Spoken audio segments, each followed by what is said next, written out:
Eu encarei as pessoas, os assassinos cruéis que fizeram isso com ele, mas, igual eu já falei antes na entrevista, para mim eles não são nada, não representam nada para mim. Você viu só? Eu quero ir ao vivo à cidade de São José dos Pinhais, quero conversar com o nosso repórter, o Ricardo Vilches, porque parece-me que o dia hoje foi mais agitado, Ricardo. Nós tivemos até confusão entre o advogado de defesa da família Brits, do Edson Brits, e o advogado que representa a família do Daniel. É isso? Boa tarde. Antes disso mesmo, Paulo, eu vou dar uma informação fresquinha de um depoimento que está acontecendo agora, um depoimento despretensioso, mas que virou uma verdadeira bomba. Boa tarde para você, para todo mundo que acompanha ao Cidade Alerta. Lucas Müner, um rapaz que era amigo do jogador Daniel. Foi esse rapaz que acabou recebendo o Daniel em casa, quando ele saiu lá do interior de São Paulo e veio aqui para Curitiba para participar da festa de aniversário de Alana. Ele acabou de dizer aqui duas informações fundamentais. Uma delas que ele não tinha dito na polícia, de que durante a festa, na boate, a Cristina Brits o beijou. Roubou um beijo dele na festa. Isso aqui foi para os autos. Uma informação que ele não tinha dado para a polícia. Então vamos lá. Lucas, ele foi intimado a prestar depoimento, um rapaz que até agora não deu entrevistas, um rapaz que foi procurado para dar entrevista, mas não apareceu, mas que de repente, Paulo, você pode lembrar dele, porque nós estamos desde ontem acompanhando toda essa movimentação aqui no Fórum de São José dos Pinhais, e nós fizemos várias imagens ali da família Brits e de amigos com camisetas brancas com a inscrição do Daniel ali na frente. E o Lucas é um desses meninos, é um desses rapazes, um barbudo, ele quem está prestando depoimento nesse momento, tem pelo menos 40 minutos. E a informação, ele começou prestando, a primeira das informações importantes avaliadas aqui nesse depoimento, nessa audiência, foi de que aquela foto em que aparece Daniel e Cristiana Brits dentro de uma cama, e que num primeiro momento, para a defesa de Daniel, para a defesa de Edson Brits, serviu como justificativa para o crime que ele cometeu, a divulgação dessa foto, na avaliação de Lucas, diverge do que já foi apurado até o momento. Lembre-se, Paulo, você lembra mais ou menos como é que se deu essa divulgação? O que chegou para a imprensa através da investigação policial? Que o Daniel, lá festando com os amigos, entrou naquela festa do after, entrou na casa, abraçou a Cristiana que estava ali desmaiada na cama e tirou uma selfie e espalhou para uns amigos num grupo de WhatsApp.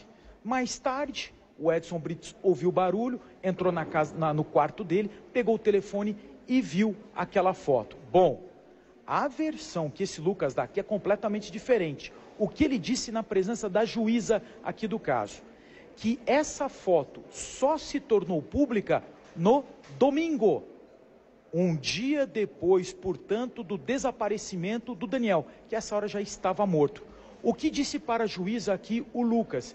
Ele disse que essa foto do Daniel ali, abraçado com a Cristiana na cama, já praticamente desmaiada, dormindo, e aqueles dizeres lá onde ele troca uma ideia, foi passado para um outro amigo, Dudu Lafayette, que mora aqui em Curitiba também. Quando os amigos começaram a dar falta do Daniel e começaram a correr atrás dele, no domingo, esse Dudu Lafayette postou essa foto no grupo e falou: rapaziada, olha aqui a foto que ele me mandou. Aí eles começaram a ligar pontos. Será que o desaparecimento do Daniel tem a ver com essa mulher, que a essa altura eles já sabiam que se tratava da Cristiana Brits, esposa do Edson Brits? Então essa é a primeira informação que já, Paulo, constava na investigação da polícia. Agora, a bomba, que até pegou os advogados de defesa do Edson Brits de surpresa, foi justamente essa informação. Antes do after, na festa de aniversário da Alana, de 18 anos, lá na boate, lá na Shed, em Curitiba, o relato dele, que estava todo mundo festando no camarote. Um camarote que os convidados pagaram R$50 para entrar. Que em determinado momento, ele, Lucas, decidiu sair do camarote. Nesse momento ele já tinha reparado que a Alana e a Cristiana estavam ali com os convidados, só que ele não estava vendo mais o Edson, e ele percebeu que a Cristiana estava sempre preocupada atrás do Edson, e não viu o Edson. Enfim, ele decidiu sair do camarote, que fica no segundo piso da Shed, e procurar um bar ali mesmo, na Shed. E ele disse para a juíza o seguinte, que ele estava interessado numa mulher que estava ali no bar. E começou a conversar, dar em cima dessa mulher que ele não conhecia. De repente ele foi surpreendido com um beijo na boca, um selinho. Quando ele olhou para o lado, ele viu que se tratava da Cristiana Brites, que ele já conhecia, que se tratava da mãe da Lana, que ele conhecia a Lana. Aí foi questionado a ele, mas você tomou alguma providência? Você foi procurar saber exatamente o que é que aconteceu, o que estava falando? Ele falou que de longe ele falou assim, não estou entendendo nada, não estou entendendo nada. E seguiu a vida na festa. Mais tarde, conversando com os amigos, depois do desaparecimento do Daniel e depois da morte do Daniel, ele começou a conversar com outros amigos para saber exatamente um pouco mais sobre a família Brites. E aí vem outro detalhe. Ele disse aqui nessa audiência que foi comunicado por um amigo dele de que numa boate em Curitiba, a Mais 55 numa festa, esse amigo dele viu Cristiana Brites ficar, ou seja, passar uma noite, ou seja, beijar em público um amigo de Alana, na presença de Alana. Porém, quando o Lucas foi questionado, por exemplo, quem te passou essa informação? Quem passou esses dados? Quando foi? Ele simplesmente não sabia perguntar. Ele foi pego ali e o advogado de defesa do Edson Brites, tentou tirar essas informações. Como é que você ouviu falar isso? Ah, foi de um amigo meu. Que amigo é esse? Ah, eu não lembro o nome dele. Não, você tem que informar. Você trouxe uma informação importante agora. Quem é esse teu amigo? Não, não sei o nome dele. Houve um tumulto danado nesse momento na audiência, porque o advogado assistente de acusação tentou apartar o momento das perguntas do advogado de defesa do Edson Brites. Houve uma discussão entre esses dois advogados, a juíza precisou intervir e a própria juíza questionou: Lucas, quem é o rapaz que disse para você que viu Cristiana Brites beijar um amigo de Alana? Ah, não sei, conversei com ele apenas por telefone. Então, esse depoimento, ele, na avaliação até, como ele não teve andamento, ele perdeu um pouco ali de credibilidade nesse momento. Mas esta informação ainda não foi rebatida pelos advogados da família Brites, a de que na própria festa o Lucas recebeu um beijo, a não ser pelo seguinte: nesse momento também o advogado de defesa da família Brites fez um questionamento: onde exatamente aconteceu esse beijo? No piso superior da Shed, onde eu estava próximo a um bar. Você sabia que ali tem câmeras de segurança? E que 90 câmeras de segurança gravaram toda aquela noitada e que essas imagens foram paradas na polícia. E de acordo com o advogado da família Brites, um relatório minucioso a respeito da captação dessas imagens foi passado para a autoridade policial. E essa informação de que Cristiana Brites beijou um desconhecido, que não fosse o marido dela, na boate, isso não consta no relatório da polícia. No momento em que acontecia essa discussão, o advogado de defesa da família Brites apontava para o promotor de justiça exatamente o relatório da Polícia Civil a respeito desse detalhe, onde constava ali a informação da polícia de que, ao ler, ao visualizar minuciosamente a gravação dessas 90 câmeras, não viu nada de mais relacionado à família Brites nessa festa. É muita informação para você, ô Paulo? Estava até esquecendo aqui um detalhe também importantíssimo. Foi questionado: ô Lucas, por que você não falou isso na polícia? Por que demorar? Porque o crime foi em novembro. Por que não levou tanto tempo para falar isso? Porque só agora que na audiência. Ele disse o seguinte: pô, doutor, eu sei quem é o Juninho Riqueza. Eu sei da fama dele. Eu tenho medo dele. Então, esse foi o momento em que acabou, terminou ali, deu uma pausa o depoimento, que continua. Estava durando 40 minutos e continua. Por enquanto, é o único depoimento dos que aconteceram até agora, o Paulo Gomes, de que efetivamente mudou algo, acrescentou algo. Porque uma coisa é aquilo que foi apurado pela polícia, e outra coisa diferente é aquilo que está sendo acrescentado agora aqui nas audiências. E o Lucas é o primeiro a acrescentar, a botar mais pimenta nessa história ainda, Paulo. Ô, Vilches, é o seguinte, queria saber sobre o depoimento da mãe. A mãe já sentou cara a cara com o homem que tirou a vida do seu filho, também das meninas que supostamente participaram, porque pelo menos essa é a denúncia do Ministério Público, da cena do crime. Como é que foi a reação da mãe com o Brites? O Brites encarou ela, como é que foi isso? Qual a informação que você tem? Deixa eu aproveitar aqui, o advogado Cláudio Daledoni apareceu aqui justamente porque nós estamos ao vivo falando exatamente desse depoimento, essas novidades que foram apresentadas pelo Lucas, então já vou aproveitar aqui. Eu estava presente, o senhor também, eu imagino que o senhor tenha sido surpreendido com essa informação de que, segundo o Lucas, a Cristiana deu um beijo na boca dele naquela festa, na festa de aniversário da Lana. O senhor não tinha conhecimento dessa informação até então? Não tinha conhecimento, assim como o processo não tem conhecimento. As câmeras foram vistoriadas, investigadores ouviram todo mundo, o delegado de polícia ouviu, promotores conhecem esse elemento de prova. Evidentemente que é algo plantado nesse momento para gerar um descrédito. Ele diz mais, né? As pessoas não têm nome, as pessoas não têm cor, as pessoas não têm nada. Mas nesse fato específico do beijo, então o senhor coloca em dúvida a veracidade desse depoimento, é isso? Não tem a menor sombra de dúvida, não é que eu coloco em dúvida. É um testemunho, não é um testemunho porque é um informante, sem compromisso de dizer a verdade. Ele está mentindo, isso é uma coisa plantada.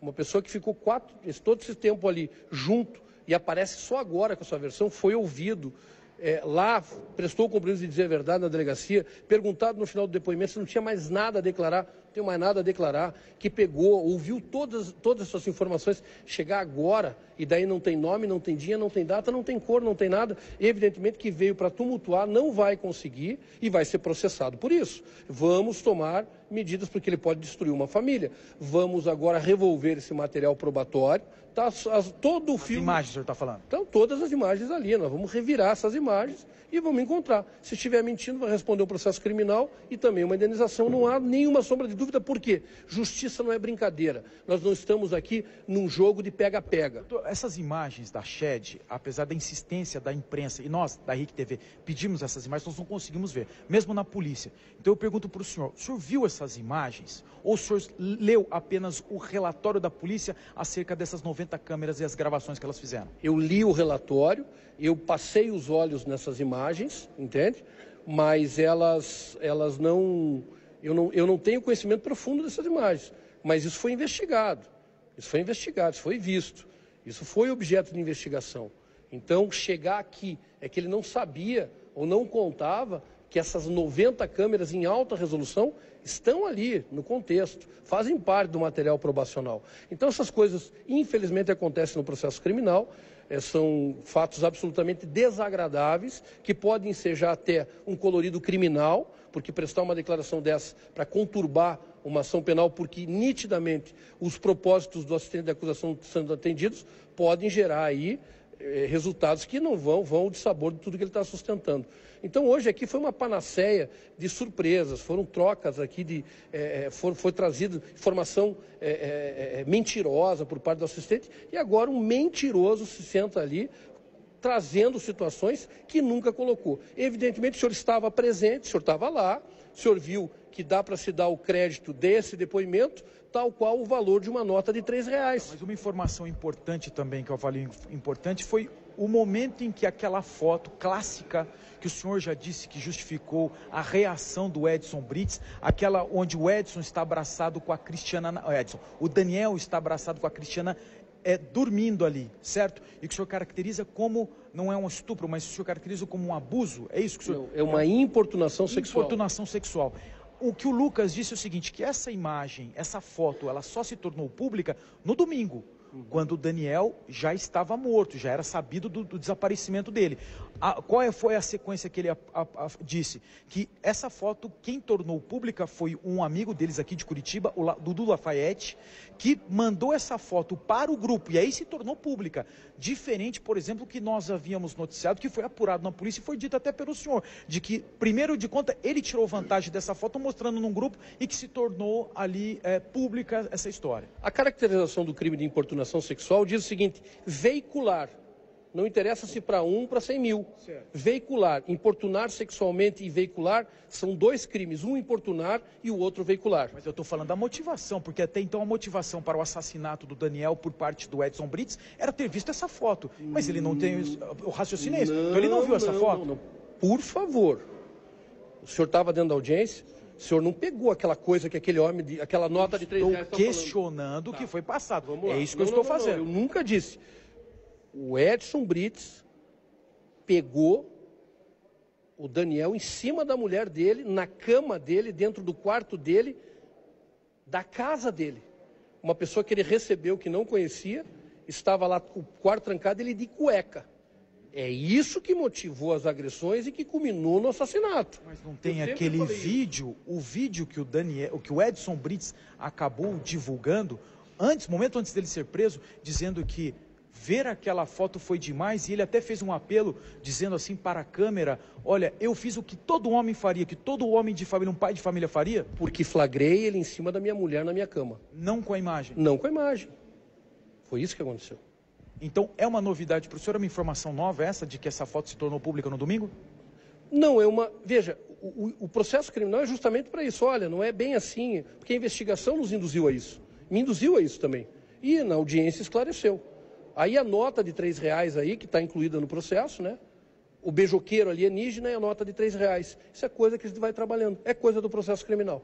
Ok. Obrigado, doutor Daledoni. Espero ter esclarecido. Sim, da minha parte, tudo bem. O microfone da RIC é livre aqui para o senhor responder e falar que é preciso, perguntas precisam ser feitas.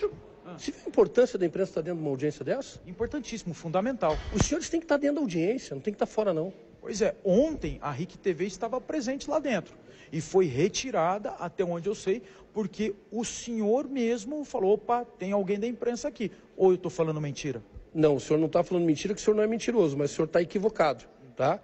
Ela foi retirada de lá porque eram testemunhas sigilosas. O que eu fiz é o seguinte, entra um de cada emissora, ou tem que ser só para um? Se for só para um, daí é exclusividade, eu acho que não fica legal. E ficou convencionado aqui nesse mesmo lugar, um da RPC, um da RIC e um do SBT. Onde é que está o meu pecado?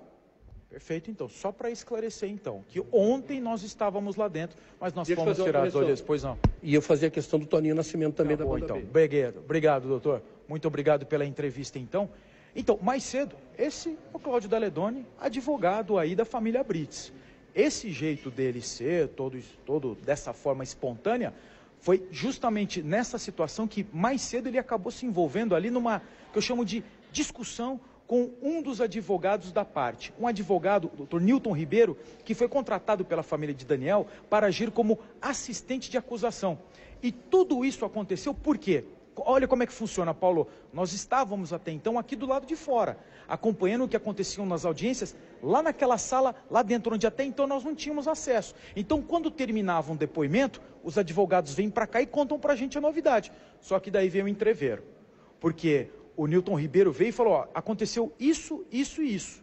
O Daledoni falou, ó, não foi nada disso não, é totalmente diferente. Até para contextualizar, eu vou pontuar para você, Paulo, exatamente as palavras que foram ditas aqui, para que a gente possa esclarecer um pouco melhor o motivo dessa teima, dessa reclamação.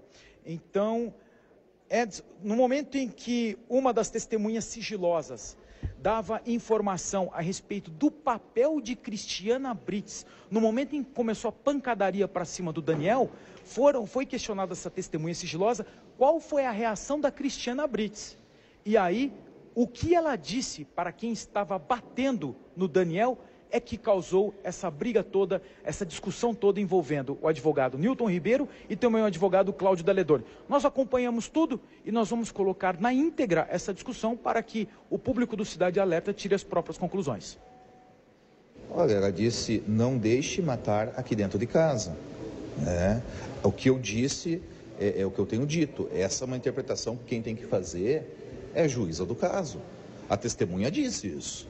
Não deixe matar aqui dentro de casa, né? Agora... É textual, ela disse exatamente, não deixe matar, porque isso não tem mais para interpretação, né, doutor? Eu acho que tem, mas quem vai ter que dizer isso é a juíza. Né? Qual é a margem de interpretação? Porque não deixe matar aqui dentro de casa... É a juíza que vai ter que dizer isso aí de forma fundamentada e motivada. Não vou dizer que a defesa está mentindo, eu também não estou mentindo, isso está nos autos. Certo? Agora, a interpretação de como isso vai ser utilizado, de como a juíza vai utilizar, se isso vai favorecer algum réu, se isso vai desfavorecer algum réu, isso é a interpretação da juíza. E depois, mais tarde, da Corém da Primeira Câmara Criminal. Então, nesse momento, é um momento de cautela, tá? Um momento que devemos aguardar para ver qual vai ser a decisão judicial. Aqui é só uma fase de colheita de depoimento. Enquanto está rolando essa entrevista, o advogado Daledoni está aqui, ó. Está aqui, ó. O Clemar vai mostrar aqui agora. Olha aqui, ó. É ele aqui dentro de casa. Tá aí, ó. Ela disse a mesma frase aqui? Se eu não me engano, sim. Salvo o melhor juízo, sim. Mas foi aqui, eu tirei foto para ver, e foi isso que ela disse, sim. Sem dúvida alguma. Ela disse ou não disse? Disse sim. Agora, veja bem, o valor disso Quem vai ter que dar é a juíza. Bruno, deixa eu aproveitar que estava aqui. Faz diferença entre matar e não matar, essa frase que foi dita ou não dita? Não, ele disse para os senhores ali no momento, se for para matar, mata lá fora. Foi essa. Agora ele recuou. Sabe da consequência que isso pode tomar. Essa frase dita no inquérito que ele leu ali, essa foi o sustentáculo, foi a sustentação para oferecer denúncia. Denúncia é um juízo precário, é uma proposta de condenação. Iniciou o processo criminal, aquela denúncia, ela vai ser avaliada de acordo com os depoimentos, se ela é suficiente para remeter a Cristiana a júri ou não é. Então, quero deixar muito claro, ele aqui agora, ele recuou, porque ele falou lá, está gravado, isso, se for para matar, matem lá fora, isso tem uma diferença. E eu estou mais preocupado com essa indução a erro da imprensa, porque os senhores têm como verdadeira uma questão dessa e acabam divulgando. Não divulguem porque é mentirosa e até porque ele já recuou. Ele mentiu, e uma pessoa que mente não merece crédito, tá ok? Então, Paulo, foi a partir desse episódio que aconteceu logo hoje de manhã, por volta das 10 da manhã, é que aí por parte dos advogados, eles decidiram pedir para que a juíza permitisse a entrada de pelo menos um representante de cada emissora de televisão para acompanhar essas audiências, pelo menos aqueles depoimentos onde as testemunhas não são sigilosas. Isso foi acordado e isso começou a ser cumprido a partir do período da tarde. E eu lembro também, Paulo, para você e também quem está assistindo o Cidade Alerta, que todos esses depoimentos são gravados em vídeo, áudio e vídeo. Só que a divulgação, tornar público esse tipo de depoimento, só vai acontecer ao final de todos os depoimentos. Todas as testemunhas de defesa e testemunhas de acusação. E, Paulo, são 77. E se eu não estou ruim de memória, hoje nós estamos no segundo dia, segunda, terça, e até agora foram ouvidas quantas? 8? 8 testemunhas apenas. E, ó, esse depoimento, é a 8ª testemunha, esse depoimento que eu estava acompanhando até agora, do Lucas, já é o mais demorado. Já passamos aqui das 2 horas e 15 minutos, que era o do Lucas Mineiro, de segunda-feira. Esse aqui, ó, de longe já é o mais demorado e também, sem dúvida nenhuma, o mais polêmico. Não na minha opinião, na sua opinião, na opinião. O fato é que essa testemunha trouxe informações que não faziam parte do inquérito e que agora fazem parte do processo. Eu volto para você e, Paulo, tem muita coisa para a gente destrinchar no Cidade Alerta a respeito desse caso, dessas audiências aqui em São José dos Pinhais, do caso Daniel. Paulo. Obrigado, Vilches. Daqui a pouquinho você volta.